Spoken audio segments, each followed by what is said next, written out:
Kisses in the morning. Yo, I don't know why we just paused like that, but you already know the deal. Maybe you don't know the deal, so let's tell you the deal. My name is Keegan, And I'm Devonna. and this is Social Social Therapy. This podcast is not about therapy. It never has been. I don't think it ever will be. It might be. I don't know. But This is just a space where we just record our conversations to promote healthy relationships. absolutely. Do we have all the answers? Not by a long shot. But at the same time, like we do feel that sometimes these conversations are never really spoken about, and I feel like now we're trying to open up a space where we can talk about some of these things, whether it be relationships, through marriages, through situationships, or whatever it may look like, you know. So These yeah, conversations are definitely long overdue, just based on conversations that we've been having, like with each other, like with our families, and even with some of our close friends. Like, now's the time to really just go ahead and put it out there. absolutely. So too, just look at like a heads up too. Like we're definitely new to this. Y'all did see me on some other stuff before, but I mean, I'm still new to this. I don't know like what that may look like, but we're still new to the situation, so we'll try our best to make things work as much as possible. It may sound a little glitchy, may sound a little wacky and stuff like that, but it's the first time, so we're gonna get stuff together and make it work. We are understanding the assignment. Sure. Okay. Yeah. All right. Here we go. So episode 1. Today, guys, we're going to talk about assumptions versus reality. Yes. So we came across this picture, which is probably on the screen now. We came across this picture that we seen on Facebook, and we was just like, "Yep, that is going to be the starter conversation." So here you see thoughts or things we were taught about relationships: get married, have kids. And then you see things we should have been taught about relationships: Lord have mercy. how to communicate feelings, how to set boundaries, love languages, attachment styles, and how to maintain attraction. All great subjects. So I'll let Keegan start. What do you feel like kind of stood out to you first when you seen this picture? Yeah. So it's funny because I think I seen one of my friends, well, it was one of your friends who is a friend of mine as well. She had posted it and I was like, okay, like it's a little interesting. Maybe we can check that out. But it really dawned on me because one being married young, you know, and two also being someone who has been in a long relationship. You know, we've been together for it's almost like 9 years now. We put in our relationship and marriage too. Yeah. So that's a long time. Like I see the vivid reality of these situations. But I just thought it was interesting because like of course I think a lot of times like when we grow up we do understand that thought process and that idea of like what marriage may look like, which means hey, have kids, get married. That's it. Simple. That's it. And the crazy thing about it is that like you think like not all relationships like end in marriage, you know. Not all relation. I think the one problem that we do have is that I think we try to limit relationship to like a love thought process, you know. I feel like not all relationships like need to end with some type of cordial understanding of like intimacy, if that makes sense. What do you mean by that? So by that I mean like I think a lot of times people focus on relationship being from a standpoint of like us people getting married or people being in a relationship to enjoy someone like from a sexual and or intimate like way, but not necessarily like a friendship that is also a relationship but it's a friendship, you know. Okay. I think like to say it in a way, and I'm gonna shut up about this. To say it in a way is like I think relationship is like one umbrella, but there's like multiple things that fall under that. So like the relationship, but the specific relationship is a friendship, a marriage, a like you have colleagues, you have co-workers, a business partner. Those are all relationships. It's just that they're like they have different titles and also have different meanings, but they all fall under the single relationship. You know. So I think for me, kind of what stood out first was the vast difference of like there were only two things of what we were actually taught, but then there were like 5 different things of what we should have been taught. Wow. And I say for us, like, some people probably know it, some people probably don't know it, but I don't feel like we have your typical relationship. Not at all. So there are a lot of things where, like, I feel like we fall on both spectrums of what we were taught and what we should have been taught. Because and I'm just going to say it, like, church definitely plays a role in the side of what we were taught. Yeah, we're going to go there.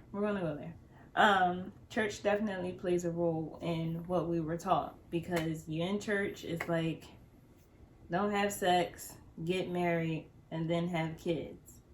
And it's like, even when you do get married, then you got some of the older saints, and we can attest to it, coming up to you like, where my nieces, where my nephews, when you gonna have kids? Or you not having kids yet? Or when you gonna get pregnant? And it's like, I understand that is kind of how things may have went before, but like, what if things are like a little different now? So that's kind of what stood out to me first when I seen it. It's definitely like the difference in how many things were actually taught versus how many things should have been taught.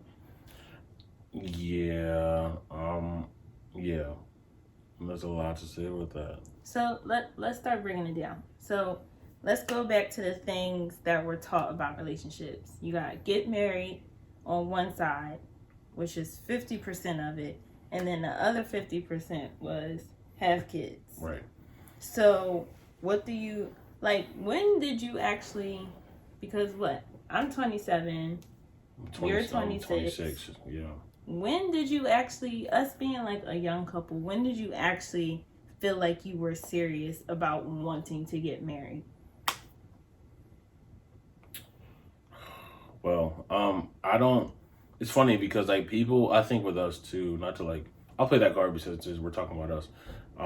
Because we've been together for so long, I think people just assumed we was gonna get married. And truth be told, I did not know I was really gonna marry you until I'll probably say like maybe 6 months to like a year, but by like 6 months before I proposed. 6 months before I proposed, and the reason why I say that is because like high school was high school, you know what I mean? Like it was whatever, and like when it came to college, like we was cool, but we were definitely like, and we'll talk about that another episode. We were definitely going through some stuff like that year before we got married, yo. Wild, and it was a whole lot of stuff that like was game changers, and I'm like, I could really be done. Like it's kind of crazy, but I mean like, right. But I know I just followed God's will, and He was saying, you know what, Keegan, like, I think this is the thing that I want. This is the thing I want for you. So I decided to take charge and propose. And that's what I did, right there. How about you? Maybe like a couple years into us dating.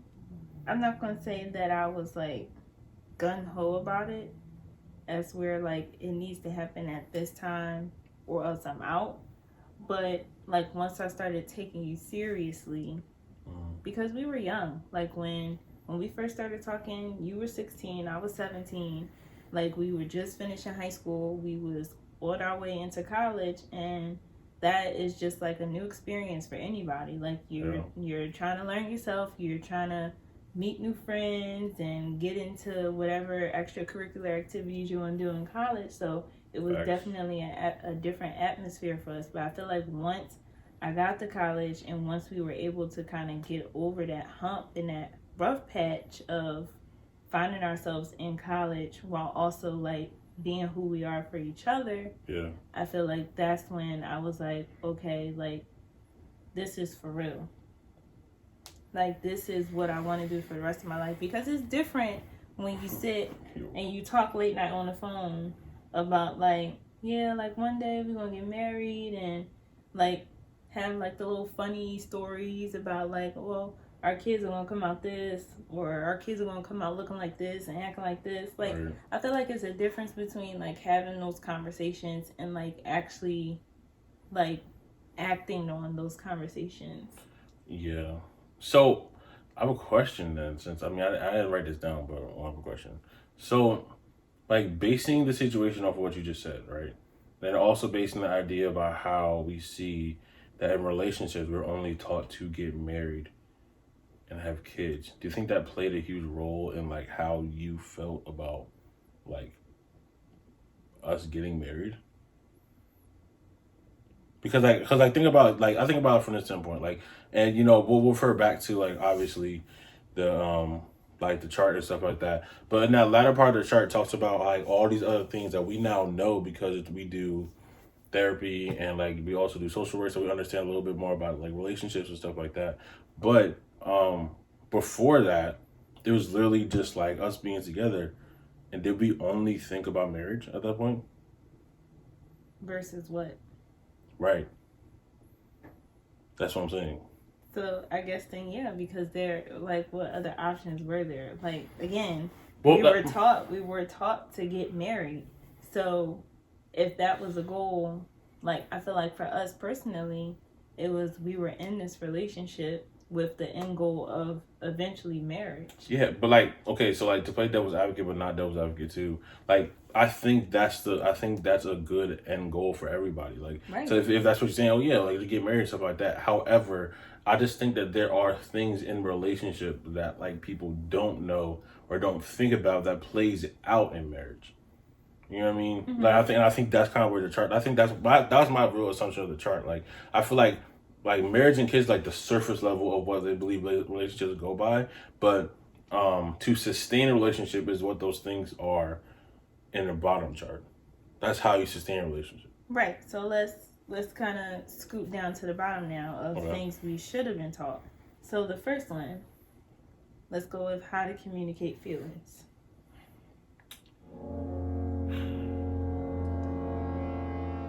Growing up, do you feel like you knew how to effectively communicate how you felt?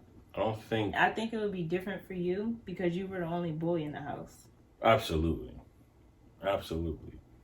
Tootly, if that's a word, because I was really crazy. No, like it's just, yeah, like I don't think I was even like given the opportunity to express or even recognize that I had feelings, you know.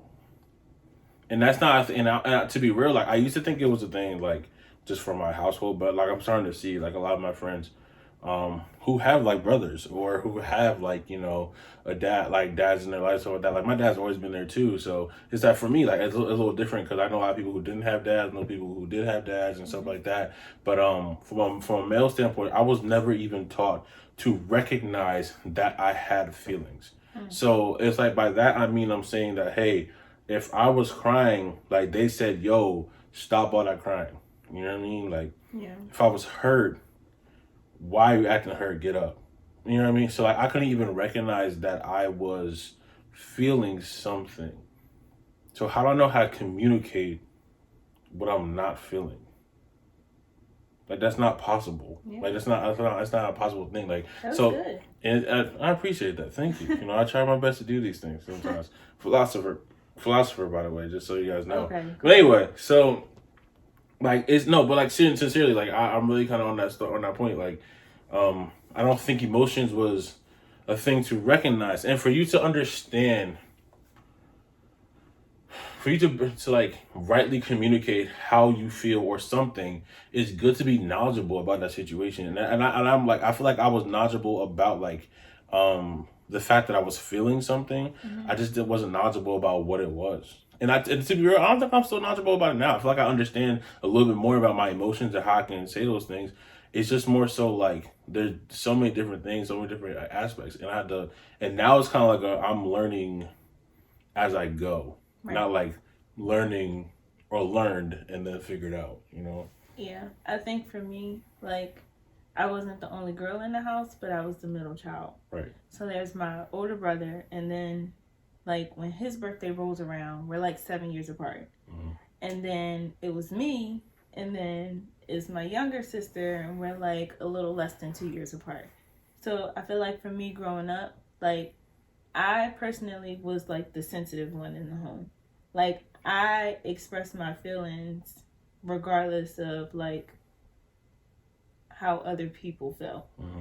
Like I felt the need that I had to say what I needed to say, or I had to cry it out, whether I was told to shut up and stop crying or whatever. Like I felt like I needed to get it out because that's what I needed to do personally. Right. So like now that we know, like, but I feel like there was also a side to it where like eventually I started to bottle those emotions, and I kind of just like became more independent in what I did so that I didn't have to like feel hurt if somebody I was dependent on didn't come through for me. Mm-hmm. Like I started to become independent in that way.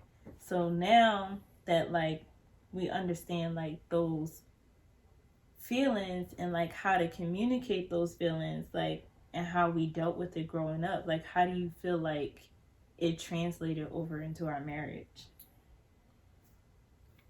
I don't think it did. Like, to be really honest. I mean, no, I lied. So I believe it did. I believe it did, like, dramatically. I think, and by that, I'm saying that, like, okay, so I'm sorry. So when I said, like, I feel like it didn't, I meant from a standpoint of, like, I think we tried our best not to bring that in because we knew that it was messed up.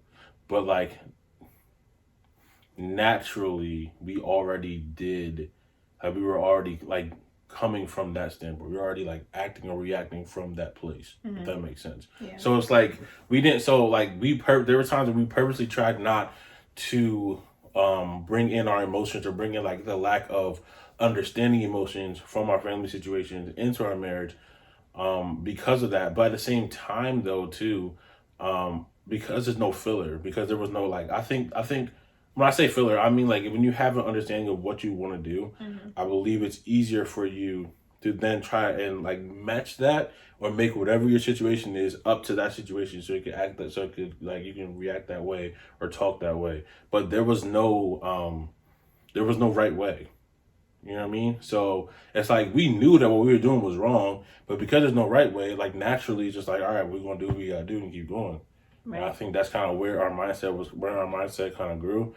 And I'll be vulnerable and say, like, communication has been and still has, like, still is, like, a very interesting, like, situation. And, like, I'm not afraid of that. I'm not like less of a man because of that. Like, Devon's not any less of a woman because of that. Like, it's just because, like, we didn't know what was going on, and we have to learn how to manage and understand how to figure those things out at the same time. So it just, yeah. Right. Communication, man. Interesting to say the least. All right, next one. What's the next one? Let's go with love languages. Ooh, So we know that there are 5 different love languages. We have words of affirmation. Absolutely. We have acts of service. Yeah. We have receiving gifts. We have quality time. And we have physical touch. So things we should have been taught about relationships is love languages. I personally would agree with that. Because sometimes we look at the love languages and we kind of take it for what it says. So, like, quality time, somebody will automatically assume, like, I need you to spend time with me. Like, we need to focus on each other during that time of quality time.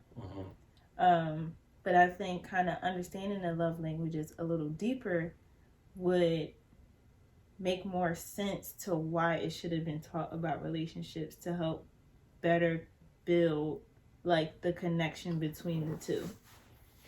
So I know for me, mine's changes a lot. I'm just looking at the camera. Okay. But like for me, quality time is a really big thing for me. Like I want your undivided attention. Like I want you to sit here and I want you to watch TV with me. I don't want you to be on your phone. I don't want you to be on social media. I just want you to sit here and spend time with me, right? Yes.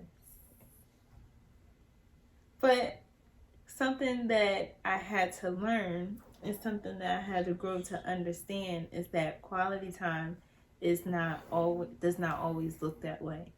So where I would enjoy quality time of us watching a movie together or us watching TV together, like I have to understand that quality time looks different for both of us.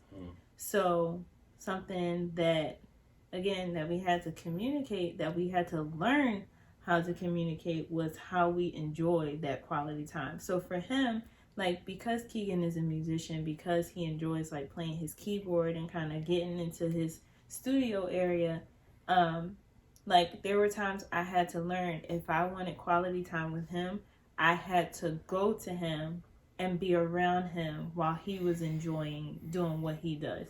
So he would be in the studio playing his keyboard, and I would just go in and lay on the floor and play a game on my phone. But it wasn't that his attention wasn't on me. I was more happy with the fact that I was just in the same room as him. Like I was able to be physically close to him, regardless of if we were doing two separate things. Mm-hmm. Yeah, that's good. I think when it comes to love languages, like that's like the end all like be all situation, because the like going back to like the understanding of love languages in a relationship, I think that's what matters. If I didn't know that, I would say you're clingy. Right. Like I would be like, yo, like what are you doing? Like why are you so on my face? Like this is crazy.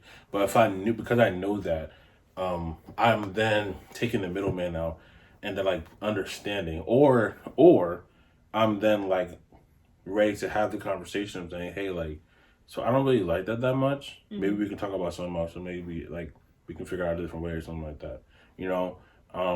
So that's why I feel like love languages matters a lot, because I feel like the one, like when it's good to know love languages, because one, love languages, you explained it for real, but it's mainly talking about how someone receives love.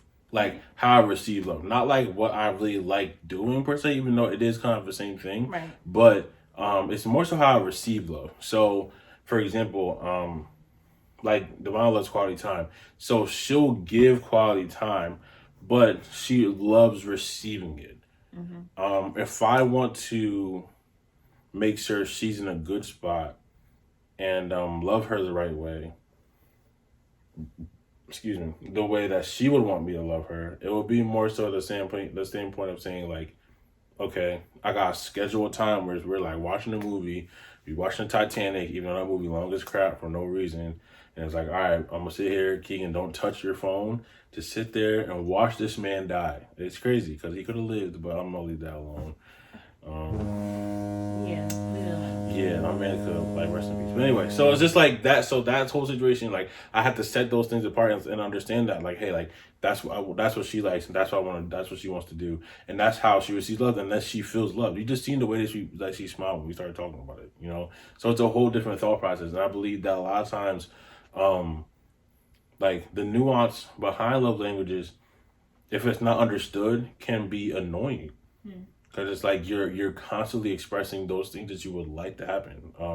For me, I like words of affirmation. So like I love when Devonna like just says, Keegan, you're doing a great job. Or if it's like the biggest thing for me is when she like tells me like, like she respects the decision I made or something like that. Because it's like, yo, I feel like I did the right thing. You know what I mean? So the thing is that like to her, if I didn't express that, she'll be like, yo, why are you so insecure? Like about your feelings or something like that. It's not that insecure.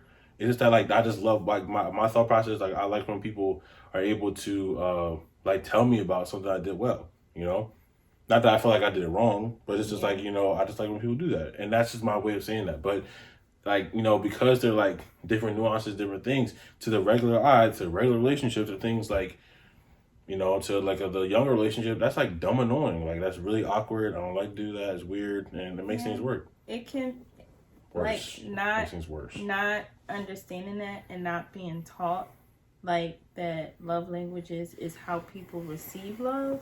One, like you said, it can come off annoying because, like you said, the whole quality time piece. It could be like, why are you so clingy? But that's how I receive love. So then people are able to maneuver around it to say, okay, like I know this is how you receive love, so let me go ahead and give you love in this way, because then it won't be annoying. But then too, sometimes if we ignore those love languages, it can also destroy the other person. Right.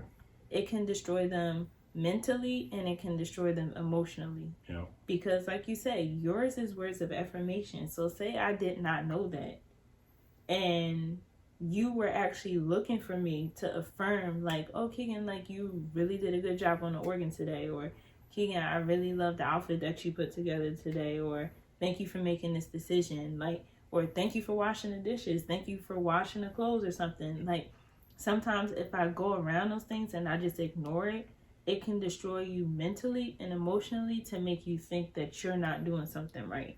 Yeah, I mean, also not to like play not to play this role too, but I think that's like the cause of like a lot of like infidelity in some relationships too. I think with people they're like not saying that like not saying that yo if your chick or your man's is not like, you know, feeding into your love language, go to you and them. No, don't do that. We're not like, you know, saying that's a good thing. We're not promoting infidelity at all. It's terrible. Don't do it. Okay. Don't do it. Disclosure. But the thing is though, like I think that plays a big role in it because a lot of times when you're not receiving what you feel like you need to receive, because I think the craziest thing, not to get too deep, the craziest thing about love languages is that it's not like, to be real, it's more so nature than anything. Like, so it's not like you see someone like who loves words of affirmation, and then you say, oh yeah, let's do words of affirmation, I like that one, so I'm gonna keep it. Or you've seen somebody give quality time, like, oh, I like to do that too, so let's make that work. No, like it's normal, it's a natural feeling, and it kind of comes out only when you start to like get comfortable in a relationship. Right. That's one thing. So if you're not comfortable in a relationship, 9 times out of 10, you're not going to show the person what you like to do, or like what, or like the main things you like to like put together. So it's a nurture thing, which means that like if it's something that is like, well, I'm sorry, not nurture, nature thing. So that almost means that it's like part of you. And if you don't get that fulfilled, like you're going to look for a person to do like those things. And the wild thing about it is that like the person that like you may least think about, or maybe or a person that you may like, you know, like get that I guess like that feeling from, may not even try to put it in that manner, or may not even try to make it relational. Like think about it like this. So you like quality time, I like words of affirmation. So if you like quality time and I'm not giving you quality time, but your boss says, hey, why don't you come to the Christmas party, and I don't know if you're like, if you're gonna bring your husband or not, but like, why don't you just come and I can introduce you to my family and stuff like that and be cool. And that, like, even if I didn't go or something like that, and in his mind, he's just like, oh, like, she's not like, that's my coworker. Like I'm her supervisor, so it's not that big a deal. I'm just like showing around the place, stuff like that. In your mind, you're like, yo, this is really dope because I'm not fulfilling that. Like, cause Keegan's not fulfilling that, you know. And in his mindset as a boss, he's not even trying to like in your pants or nothing like that. He just be nice about it. Like someone from the church could be saying, oh, Keegan, like you play really well. Like I really love the way you play and stuff like that. And like, because you don't do that, I'm like, dang, like she really like fool how I'm playing. I love it. That's cool. Right. So then I like gravitate to that because they always say it. Right. You know? So it gets sticky. And I think, again, when you are willing to open up those love languages and open up how that works, I think that's like where the situation gets like a little crazy. And these are things that should be talked about in relationships. They are. Very big. All right. So the next one would be how to set boundaries. Okay, so we can go in so many different directions with this one. Word. But let's talk about time for self when it comes to boundaries. Yeah. Because I think that is important. And it kind of bridged the gaps between the other ones that are listed on the chart. All right. Because, I mean, as we can only speak for us, but we've been working from home since the pandemic started. Yep. And that was March of last year. March of 2020.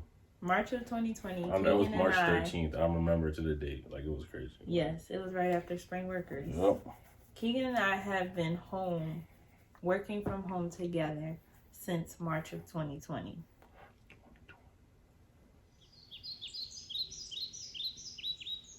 Anyway, so you can imagine being home with someone 24/7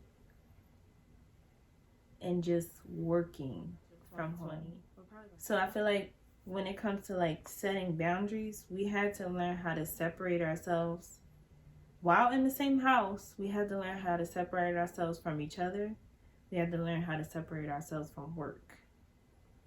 Yes. So I feel like learning how to set boundaries before getting into a relationship, before jumping into a marriage, is definitely beneficial, in that it helps you to stay sane. Absolutely. Because I know for me, I can go in a different room and turn something on Netflix or something and just binge watch it for the rest of the night while Keegan is out here till like 1, 2 o'clock in the morning playing his keyboard. And like, that's our separation time. But eventually, like, it's like, oh, I feel like I haven't hung out with you in a while. Like, let's watch a movie together or something. Yeah. I think the biggest thing with boundaries for me is not even relational, to be real. I think for me, the biggest thing with boundaries, like, again, like working from home and stuff like that, is definitely the separation of like home and work. You know, and when I say home, I mean like the physical aspect of me being here and then me not having to look at my laptop. Like it's frustrating because like there'll be times, like I'll say like this. So one time there will be times, especially like beginning of the like pandemic, we'll be sitting there and I'm working from home. Devon's like, oh, like why don't you just stay in the bed? Like we could just like, you know, like bring your laptop over here. We can just have a nice time and like put the TV on. We don't have to watch the TV. We can do our work from bed. I'm like, no. Like when I'm in the bed, I'm going to sleep. What are we talking about? Like I'm sleeping. I am a homebody. I'm sleeping. If I can stay in my bed all day, I would. Yeah, I'm not praying. But I choose not to. They are praying. Thank you. Savior. Anyway, so like so that's one thing I had to learn. I really had to learn how to like separate the two. So what I did like now, especially since we moved, and because we used to live in a townhouse, but now we live on like one floor. So I try my best to keep things in an area. Sometimes I'll come over here and do things, or I'll do like stuff in another room. I rarely ever do work in my room though. Like it's rough sometimes. Like sometimes I'll do it if I have to for my internship. Like if you're doing things at the same time, simultaneously, something like that. But other than that, like that matters. But like again, going kind of switching gears a little bit, boundaries do play a huge role.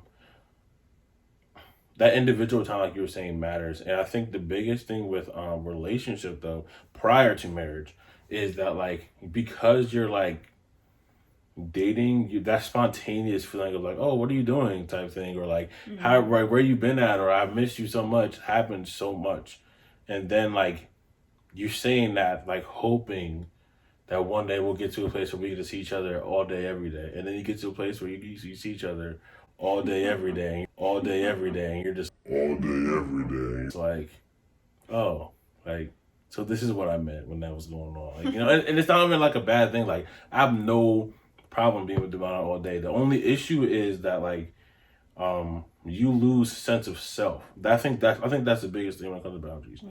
Not the idea of like hanging out, because we can hang out all the time, it's whatever. But like losing the sense of self, that's where things get rough.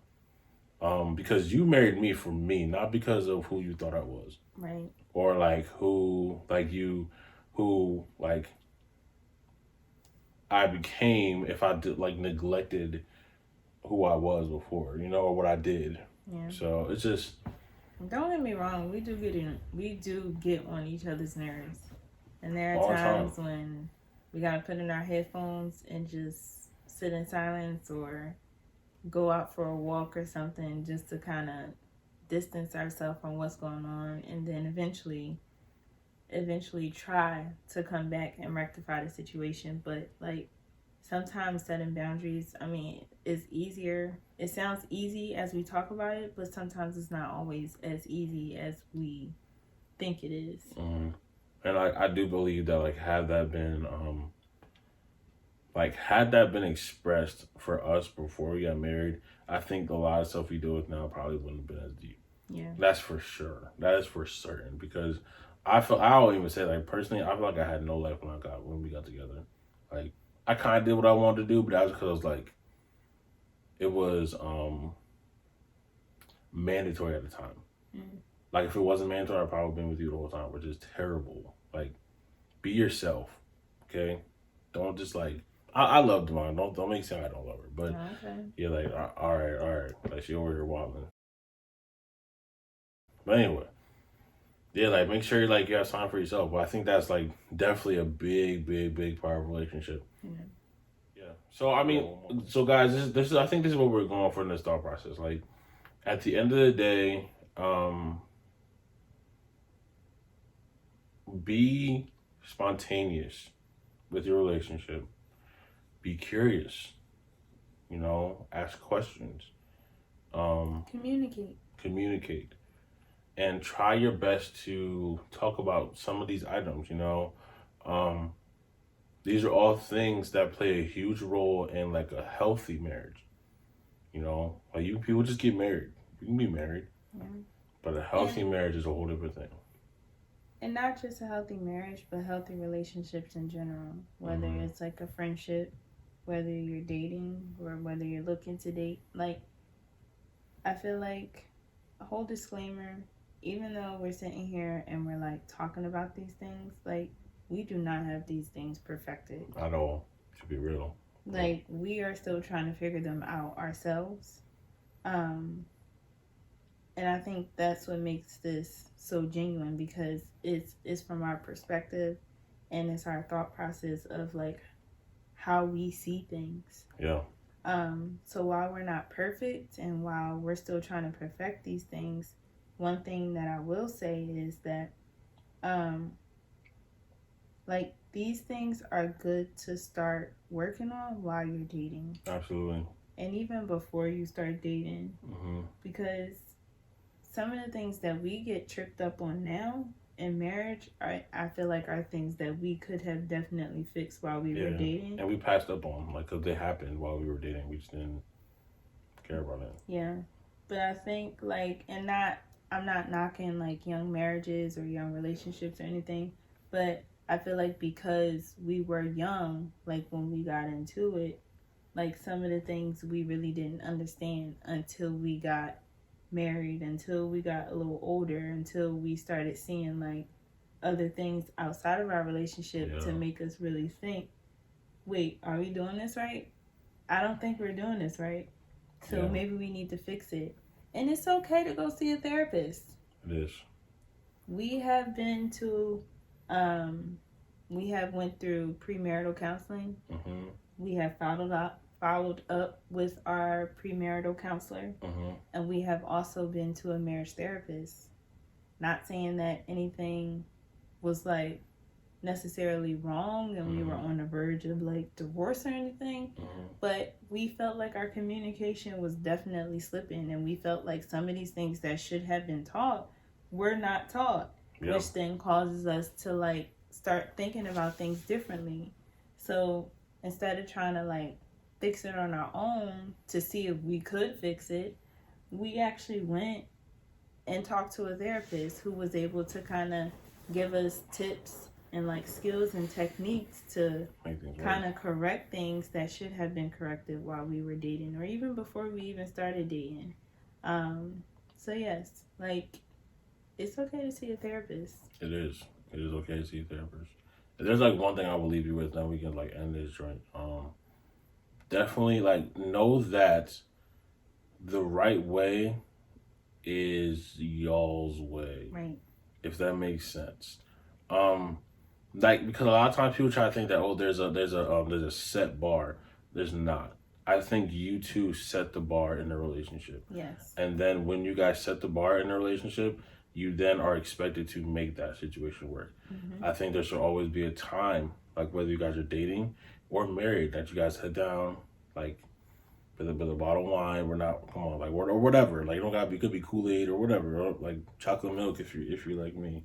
But like, wow, she's crazy. Oh, but anyway, like, nah, but I'm saying like, it could be whatever y'all want. Y'all sit down and like reevaluate like where you guys are at and what the expectations are for this year or for like this month or for whatever it is. Because